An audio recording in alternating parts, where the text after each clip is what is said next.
नमस्कार। BEd second year एवं integrated BEd third year में ज्ञान एवं पाठ्यक्रम विषय का अध्ययन हम कर रहे हैं।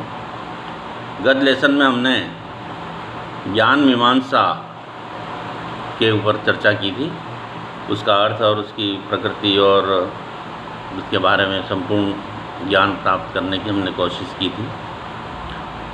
आज हम ज्ञान प्राप्ति के स्रोत के रूप में विद्यालय की भूमिका या विद्यालय के कार्य विषय पर विस्तृत रूप से चर्चा करेंगे। प्रिय छात्र छात्राओं, ज्ञान प्राप्ति के स्रोत के रूप में विद्यालय की भूमिका सर्वाधिक महत्वपूर्ण रही है। सर्वप्रथम इस विद्यालय के संबंध में हम सामान्य जानकारी प्राप्त करेंगे, उसके अर्थ और उसके स्वरूप के बारे में। विद्यालय का शाब्दिक अर्थ होता है विद्या धन आलय, अर्थात विद्या प्राप्ति का स्थान। जहाँ ऐसा स्थान जहाँ नियोग प्रक्रिया चलती है और बालकों के शारीरिक, मानसिक, बौद्धिक एवं नैतिक गुणों का विकास किया जाता है, ऐसे स्थान को हम विद्यालय कहते हैं। अंग्रेजी में इसको स्कूल कहा जाता है, ये हम सब जानते हैं। यह ग्रीक शब्द स्कोला SKHLA स्कोला या SKHOLE स्कोले इस शब्द से हुआ। ये ग्रीक शब्द है। इसका तात्पर्य होता है अवकाश।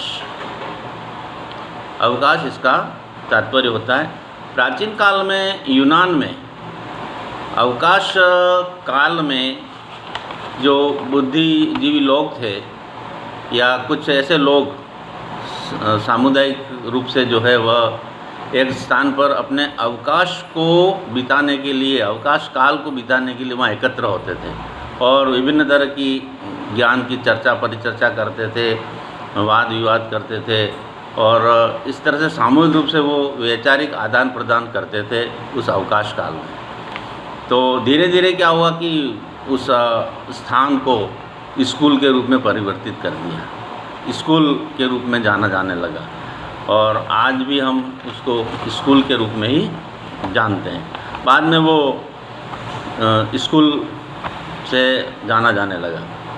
वर्तमान में स्कूल एक ऐसी संस्था है जहां बालक अपनी रुचि और अपनी योग्यता के अनुसार ज्ञान प्राप्त करके अपना सर्वांगीण विकास करता है।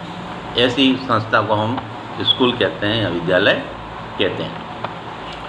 एक विद्वान हुए हैं ओटावे, उन्होंने स्कूल की परिभाषा दी है इन शब्दों में।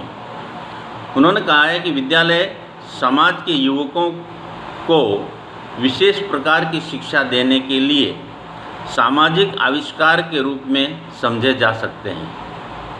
उन्होंने कहा है कि विद्यालय समाज के युवकों को विशेष प्रकार की शिक्षा देने के लिए सामाजिक आविष्कार के रूप में समझे जा सकते हैं। मतलब विद्यालय को एक सामाजिक आविष्कार का है जहाँ रह कर के वह अपना कई तरह के प्रशिक्षण युवक लोग जो प्राप्त करते हैं। इस तरह से उन्होंने अपनी परिभाषा दी है। टीपी नन एक विद्वान हुए हैं, उन्होंने कहा है कि विद्यालय को ऐसा स्थान नहीं समझा जाना चाहिए जहाँ किसी निश्चित ज्ञान को सीखा जाता है, परंतु यह एक ऐसा स्थान है जहाँ छात्रों को क्रियाओं के उन विशेष रूपों के लिए प्रशिक्षित किया जाता है। मतलब विभिन्न प्रकार की क्रियाओं करने के लिए वहाँ प्रशिक्षण प्राप्त करते हैं। केवल ज्ञान प्राप्ति के लिए नहीं है ये स्थान, प्रशिक्षण के लिए जो ऐसा क्रिया जो संसार में सर्वाधिक महत्व रखती है। तो उन्होंने दोनों ने ही अपने अपने विचारों को इस परिभाषा में व्यक्त किया है।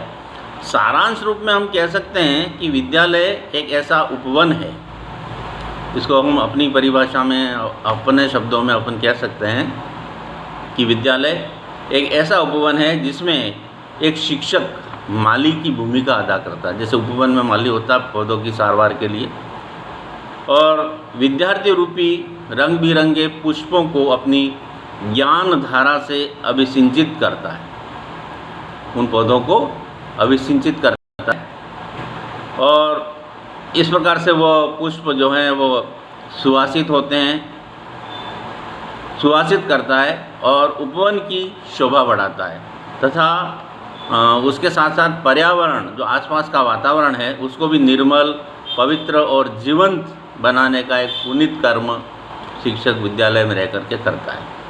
मतलब बालक को एक समाज के लिए एक विशिष्ट उपहार प्रदान करता है बालक के रूप में। वो बालक शिक्षित होकर के, प्रशिक्षित होकर के, ज्ञानवान होकर के, बुद्धिमान बन करके समाज में आता है और वो एक अच्छे मानव की तरह अपनी भूमिका निर्वहन करता है, एक अच्छा नागरिक देश का बनता है।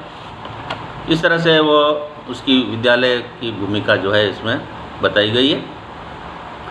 विद्यालय में जो महत्वपूर्ण ज्ञान प्राप्ति के कार्य किए जाते हैं, अमूमन हम देखते हैं बहुत सारे बातें तो हम जानते भी हैं, लेकिन कुछ उसका हम नवीनीकरण कर लें उस ज्ञान का, इस हिसाब से मैं आपके सामने कुछ बातें पेश कर रहा हूँ कि कुछ महत्वपूर्ण कार्य विद्यालय के ज्ञान प्राप्ति के लिए जो हैं वो किए जाते हैं, जो निम्न प्रकार से हैं। पहला कार्य है बालकों के व्यक्तित्व का विकास, पर्सनैलिटी डेवलपमेंट। ज्ञान प्राप्ति तो है, पाठ्यक्रम तो है ही सही, पाठ्यक्रम और पुस्तकीय ज्ञान तो हम पढ़ते ही पढ़ते हैं, उसके अलावा एक मुख्य कार्य होता है पर्सनालिटी डेवलपमेंट। पर्सनालिटी में हर बात, सब सर्वांगीण बात आ गई, जैसे सर्वांगीण विकास हम कहते हैं ना, उसमें अंतर्गत जितने भी बिंदु हैं वो सब इसमें समाहित हो जाते हैं।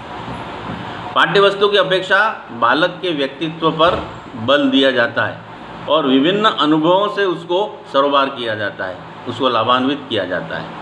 तो जितने भी अनुभव हैं उसको वहाँ पर वो विद्यालय में रह करके प्राप्त करता है, पाठ्य पुस्तकों के पुस्तकीय ज्ञान के अलावा। तो व्यक्तित्व विकास एक मुख्य कार्य है विद्यालय का। दूसरा कार्य होता है क्रियाशीलता। विद्यालय को मुख्य रूप से ज्ञान प्राप्ति का स्थान ही नहीं, वरन ऐसा स्थान समझा जाना चाहिए जहाँ बालकों को विभिन्न प्रकार के कार्य करने का प्रशिक्षण दिया जाए। क्रियात्मक शिक्षा, क्रिएटिविटी के लिए बहुत सारे ऐसे कार्यक्रम चलाए जाते हैं पाठ्यपुस्तकों में, पाठ्यक्रम के अलावा, तो वहाँ रह करके वह विभिन्न तरह के प्रशिक्षण प्राप्त करता है, क्रियात्मक ज्ञान प्राप्त करता है, जो स्थायी ज्ञान होता है। क्रियात्मक ज्ञान को स्थायी ज्ञान कहते हैं। अगला बिंदु है इसमें व्यावहारिक ज्ञान।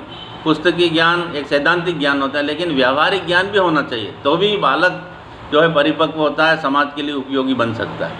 केवल पुस्तकीय या किताबी कीड़ा जिसको हम कहते हैं, वो उससे हमारी अपेक्षा पूरी नहीं होती समाज की, उसमें व्यावहारिक ज्ञान भी आना चाहिए। तो पुस्तकीय ज्ञान के अलावा उपयोगी, रचनात्मक और व्यावहारिक ज्ञान पर भी विद्यालय में बल दिया जाता है। कुछ ऐसी एक्टिविटीज़ होती है वहाँ पर कि पाठ्यक्रम जो है जीवन के अनुभवों पर आधारित होता है। इस तरह से वो व्यावहारिक ज्ञान पर भी बल दिया जाता है। सामाजिक गुणों का विकास, विद्यालय में कई ऐसी एक्टिविटीज़ होती हैं जो सामुदायिक एक्टिविटीज़ होती हैं, जैसे कई तरह के फंक्शंस होते हैं, कई तरह के जैसे पिकनिक है, या कई तरह के जो ऐसे कार्य होते हैं जो सामूहिक रूप से बालक जो है बैठ कर के करते हैं या उसमें भाग लेते हैं। तो ऐसे वातावरण, सामाजिक वातावरण का निर्माण किया जाता है ऐसे कार्यक्रमों में। और इसमें सामाजिकता का गुण जो है, साथ रहना, साथ खाना, साथ में घूमना, कई तरह के वैचारिक आदान प्रदान करना, एक दूसरे का सहयोग करना, है ना, भोजन आदि भी बनाना, ये सब कार्य जो है, स्काउटिंग है या ऐसी कुछ एनएसएस की प्रवृत्ति है, ऐसे कई ऐसे कार्यक्रम होते हैं जो सामाजिक गुणों का विकास करने में सहायक होते हैं। तो इसमें सामाजिकता का, सामाजिक दायित्व को निर्वहन करने के गुण उसमें बालक में आते हैं। अगला है सांस्कृतिक विकास। कई ऐसे सांस्कृतिक और साहित्यिक कार्यक्रम भी आयोजित होते हैं जिसमें हमारी जो संस्कृति है, हमारी जो सभ्यता है, उसको एक पीढ़ी से दूसरी पीढ़ी तक हस्तांतरित करने का कार्य उन कार्यक्रमों के माध्यम से किया जाता है। हम अपनी सांस्कृतिक विरासत को जो है हस्तांतरित करते हैं। तो इस तरह से सांस्कृतिक ज्ञान भी प्रदान किया जाता है। और सर्वांगीण विकास पर बल, बालक का जो शारीरिक, मानसिक और संवेगात्मक, सामाजिक, ये जितने भी जो है बल हैं, ज्ञान है, वो उसमें प्राप्त करने के लिए विभिन्न तरह की एक्टिविटीज़ जो है विद्यालय में आयोजित की जाती हैं, जिसके माध्यम से बालक में सर्वांगीण विकास की अपेक्षा की जाती है। इसके अलावा भी कई तरह के ऐसे हमारे देश में सांस्कृतिक, ऐतिहासिक, भौगोलिक, राष्ट्रीय स्मारक और कई तरह के संग्रहालय आदि स्थान होते हैं जहाँ का भ्रमण भी कराया जाता है और वो अपने उस सांस्कृतिक और ऐतिहासिक विरासत से वो परिचित होते हैं। इस तरह से आजकल जो है एक नए इंटरनेट वगैरह इससे भी बालक को परिचित कराना ज़रूरी हो गया है, क्योंकि युग के साथ, समय के साथ परिवर्तन अपेक्षित होता है और उसमें अपडेट करना बहुत ज़रूरी होता है। इसलिए इंटरनेट है, वेबसाइट है, स्मार्ट क्लास के माध्यम से, दूरदर्शन के माध्यम से, प्रोजेक्टर के माध्यम से, पुस्तकालयों के माध्यम से, वाचनालयों के माध्यम से, उत्सव मना करके, जयंतियाँ मना करके, राष्ट्रीय पर्व आदि मना करके बालक को अपडेट किया जाता है और हमारे विभिन्न तरह की जो है ज्ञान को उससे लाभान्वित किया जाता है, ताकि बालक एक राष्ट्र के लिए उपयोगी नागरिक बन सके, उसका सर्वांगीण विकास संभव हो सके। उसमें विद्यालय का बहुत बड़ा योगदान होता है। आज इतना ही, कल इस बात पर चर्चा करेंगे। धन्यवाद। जय हिंद।